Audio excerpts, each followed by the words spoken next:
Hello and welcome to the channel. My name is MadCowVT and this is Coffee and Quadcopters. Today we're going to be talking about this little guy right here, the Mobula 7. And why we're talking about this is because I've been in the RC hobby for over 30 years and only 2 months into FPV, and this is the most fun I've had in a long time. Stay tuned.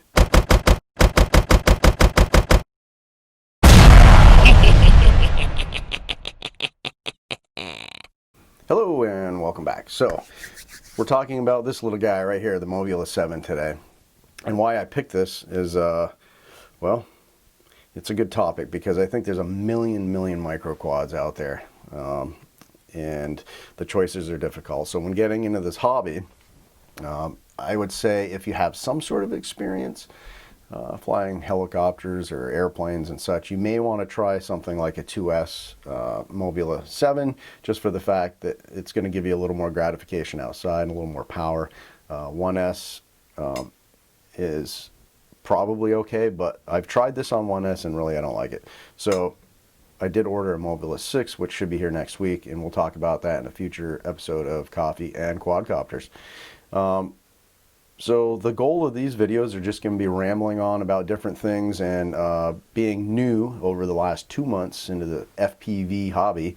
I've flown helicopters and airplanes for about 30 years, and this is much different, mind you. And there's a lot of information, but the information is spread out all over the place. It's really, you know, I found that my friend and myself, we started this journey at the same time because we both fly helicopters and airplanes for so long. We wanted to try something new, and in order to find out about specific things, you'd have to watch, you know, a video here, a video there, so on and so forth.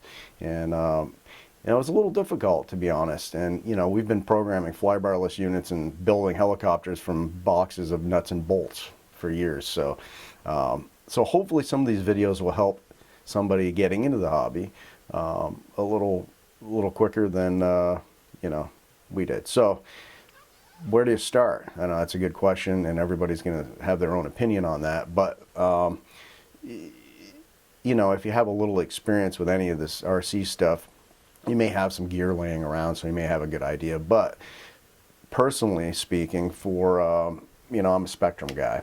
So there's a lot of bind and fly stuff in the quadcopter world. I find it mainly leans towards Free Sky and, you know, D16, D8 and all that stuff, which was all new to me. You know, but there are stuff, and that's one of the reasons I went with the Mobula 7 is because they offered it in DSMX. And so I figured after that I'd dabble into the Free Sky D8, D16, but then I'm like, oh, I don't want to make a huge investment. So back to the point, this is the Beta FPV Radio Light 2, I think it's called, which I'll put a link in the, you know, or description below. But I bought this because I bought another quad that wasn't available in DSMX to try, you know, and this will get your feet wet. And of course, the first thing you should always do in any RC hobby, that, you know, to save some money, is probably get a simulator. I've tried a couple of those, and that's a whole nother topic altogether, but I would suggest trying a few and seeing what you like. But personally speaking, for me, and I'm not affiliated with any company of any sort, I tried a bunch, and Velocidrone actually felt realistic, as if you're flying the quad. And not just a Mobula 7, just so to let you know, I also have a 5-inch Nazgul and a, you know, Tiny Hawk 2 Freestyle. So it's not like I'm completely don't know what a quad should feel like. So my recommendation is to try a lot of sims and then decide for yourself. But that's what I ended up with. And you can use this controller, is another reason I got this, to plug into the computer and do the sim. And yeah, and it makes a good compact radio if you want to bring it along somewhere and not worried about dropping it, getting it beat up, or, you know, damaging your, you know, $400 Spectrum or $600 Spectrum radio. So after that, where do you go? You get the sim, you've been practicing, and you're ready for a quadcopter. I don't know. I mean, there's a million of them out there. The Mobula, which I'll try to put some footage at the end of this, or maybe down in one of these corners flying. It's just, I cannot believe the technology and everything they pack into one of these things. It's unbelievable to me how tiny this thing is and how well it flies. Certainly that wasn't the case with small helicopters when they came out. There's a huge craze to microsize all these helicopters so you could 3D in your backyard, and some of them were terrible, just absolutely terrible. I hate to think how much money, hundreds and hundreds and hundreds of dollars. Speaking of which, this is a cheap hobby in comparison to RC helicopters and airplanes. So if you're looking for an RC hobby, this is probably one of the better ones to get into. All the stuff, even the radios, like the Free Sky stuff, and I can't believe how inexpensive the parts and everything is. So that's a bonus. Yeah, and I'm rambling. But anyways, it's coffee time. So after all, this is coffee and quads. So I don't know, put in the comments below. What was the most helpful thing for you when you first started? Or if you're a new pilot, what would be the most helpful thing?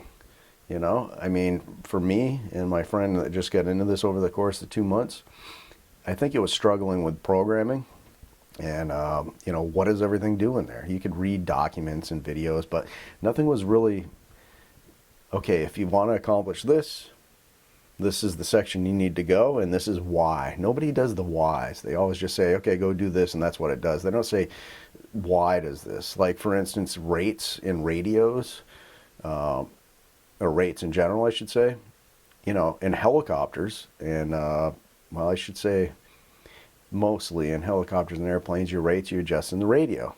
Of course, with the newer flybarless units for helicopters, a lot of that's already done for you, and it's kind of similar to Betaflight and quadcopters. You're adjusting all this on the device itself that you're flying rather than using your radio. So your radio is, of course you can have fancy mixing and switches and everything else, but none of your rates really are set up in your radio. It's all based on Betaflight and so on and so forth. And maybe you don't know what rates are, so we'll talk about that in a future episode of Coffee and Quadcopters. In any case, put your comments below, hit that subscribe button. I'm starting this channel in hopes to help people get through this hobby, and we'll do it together. So that's the goal. So here's some footage. I don't know if I played it already. I can't remember what I was going to do. This format's new for me too.